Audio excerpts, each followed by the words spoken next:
बच्चे पढ़ाई करना बिल्कुल पसंद नहीं करते हैं, ये सभी माता-पिता बोलते हैं। तो चलिए आज इस पर डिस्कशन करते हैं। सबसे पहले तो आपका स्वागत है। आप सब खुश रहे, मस्त रहे, हमेशा मुस्कुराते रहें और कुछ ऐसी टेंशन है जो होती नहीं है लेकिन फिर भी हम लेते भी हैं और दूसरे के ऊपर भी डालते हैं, तो ये करना भी बंद करें। अब बात आती है कि 5 साल के, 6 साल के, 7 साल के, 10 साल के बच्चे बिल्कुल नहीं पढ़ते हैं। तो ये गलतफ़हमी आपकी है, हमारी है कि बच्चे बिल्कुल नहीं पढ़ते हैं, उनको इंटरेस्ट नहीं है या फिर ऐसा भी होता है लोग कहते हैं कि ये जागरूक नहीं है, पता नहीं इसको कोई बीमारी तो नहीं है। बहुत सारी विडंबनाएँ हम अपने चारों ओर घेर लेते हैं। तो इससे पहले ये सोचना है कि आप जब इस उम्र में थे तब आप क्या करते थे? कुछ आपकी हेल्प हो जाएगी। और दूसरी बात इस पे भी गौर करना है कि आपके बच्चे किस चीज़ में ज़्यादा इंटरेस्टेड है। तो आप सभी बोलोगे खेल में। सभी माताएँ पिताएँ बोलेंगे। तो खेल भी बहुत तरह के होते हैं। ऐसा नहीं है कि खेल मतलब क्या खेल? बहुत सारे ऐसे खेल होते हैं जिसमें कि बच्चे को इंटरेस्ट होता है। तो आप उससे मत भूल जाएँ, उसको भी साथ लेकर चलना है और उसी की हेल्प से हम पढ़ाई भी करवा सकते हैं। जैसे आप आपके बच्चे को जिस भी खेल में इंटरेस्ट हो, आप उसके साथ खेलो, समझो और फिर उससे कमिटमेंट करो कि अगर आप इतनी देर खेलोगे तो इतनी देर आप पढ़ाई भी करोगे। क्योंकि जो चीज़ हमें नहीं अच्छी लगती है वो चीज़ें भी हमें करनी होती है। जैसे मेडिसिन नहीं लेने की आदत होती है, मेडिसिन हम नहीं लेते लेकिन फिर भी हमें ज़रूरत होती है तो हम लेते हैं ना। इसी तरह ये पढ़ाई मेडिसिन की तरह है, हमारे अंदर जाते ही हमें बहुत अच्छा लाभ देगा। और छोटे बच्चों को तो हम बहुत तरीके से समझा सकते हैं कि पढ़ाई का क्या महत्व है, पढ़ाई हमें क्यों करना चाहिए और पढ़ाई करने से क्या होता है। क्योंकि बच्चे हैं, उन्हें अभी तक खेलना था, उसके बाद उन्हें बैठना पड़ता है, डिसिप्लिन मेंटेन करना पड़ता है, उसके बाद लिखना पड़ता है। तो ये सारी चीज़ें वो एकाएक कैसे करेगा? वो तो परेशान हो जाएगा, घबरा जाएगा, झल्ला जाएगा और उस चीज़ों से जब वो परेशान होगा तो दूर भागेगा। बस यही बात है, छोटी सी बात है, इसे हमें समझना होगा। अब आती है दूसरी बात है कि हर बच्चा हर फील्ड में अच्छा क्यों नहीं करेगा। हर माँ की ये ख्वाहिशें होती है। किसी बच्चे को देखा तो मेरे बच्चे ने नहीं किया, अब उसको लेकर के आप अपने बच्चे को बहुत कुछ सुनाते हो, तो ये बहुत गलत बात है। क्योंकि सभी फील्ड में हर इंसान नहीं जा सकता। आपने किया क्या? पहले खुद पे लागू करो ना, आपने क्या किया? क्या आप सभी फील्ड में महारत हासिल कर रखे थे? तो अगर आप कर रखे थे, बहुत ऐसे आबादित हैं, कर रखे थे तो बहुत अच्छी बात है। तो आपके बच्चे में कुछ ना कुछ इसका होगा, ऐसा नहीं है कि बिल्कुल नहीं होगा। लेकिन जो नहीं कर रखे हैं उनके बच्चों में ये चीज़ आएगी कहाँ से? अगर आपका बच्चा किसी भी सब्जेक्ट में, सपोज करो मैथ हो या साइंस हो या आर्ट का ही कोई पेपर हो, किसी भी सब्जेक्ट में अगर वो अच्छा है तो उस सब्जेक्ट को ही आप आगे लेकर के चलें।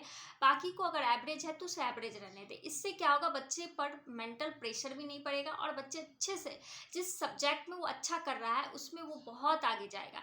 जरूरी तो नहीं है कि हम हर सब्जेक्ट में आगे जाए, ऐसा नहीं होता है ना।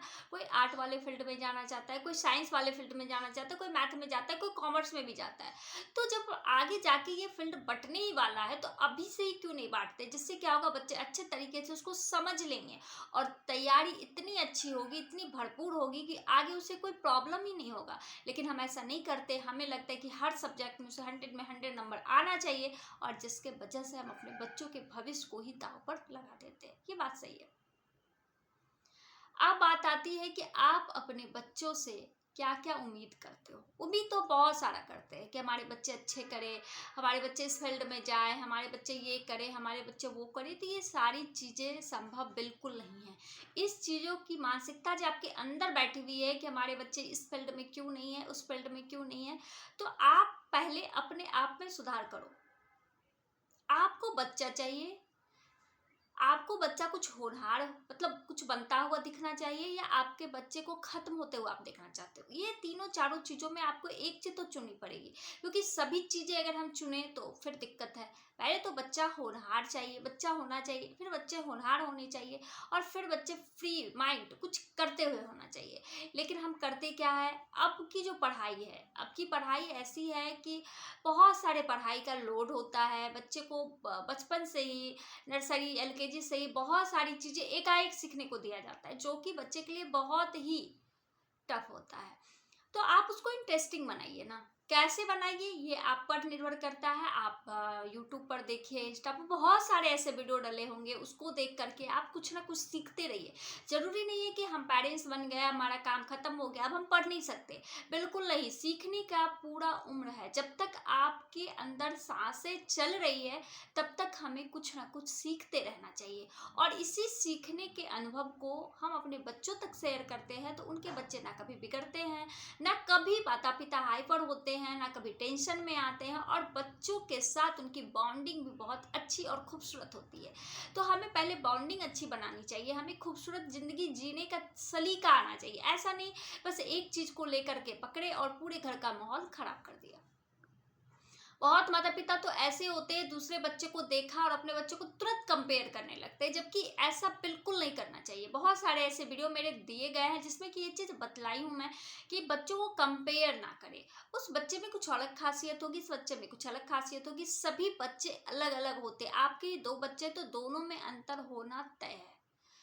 तो आप इस तरह के कंपेयर करके उस बच्चे को जलील क्यों करते हैं? अगर बच्चे आपको किसी और से कंपेयर करें तो आपको बहुत बुरा लगता है, क्योंकि बच्चे छोटे हैं तो आप उसे मार देते हो, डांट देते हो, उसे चुप करा देते हो। बच्चे तो ऐसा करेंगे तो बदतमीजी कहलाएगी। तो आप इस तरह की हरकतें करना बंद करें, जिससे कि आप उसके नज़र को छोड़ो, अपने नज़र में क्यों गिर रहे हैं।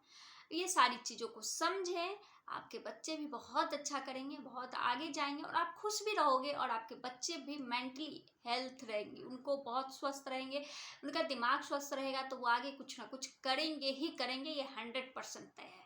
चलिए, आप मेरी बातें आपको कैसी लगती है, या आप इस बातों पर कितने अमल करते हो, मुझे ज़रूर बताएं। जो भी मेरे इस चैनल पर नए हैं प्लीज़ सब्सक्राइब करें, और जो वॉच कर रहे हैं, देख रहे हैं, सब्सक्राइब कर रखे, उन्हें मैं तहे दिल से थैंक यू कहना चाहती हूँ।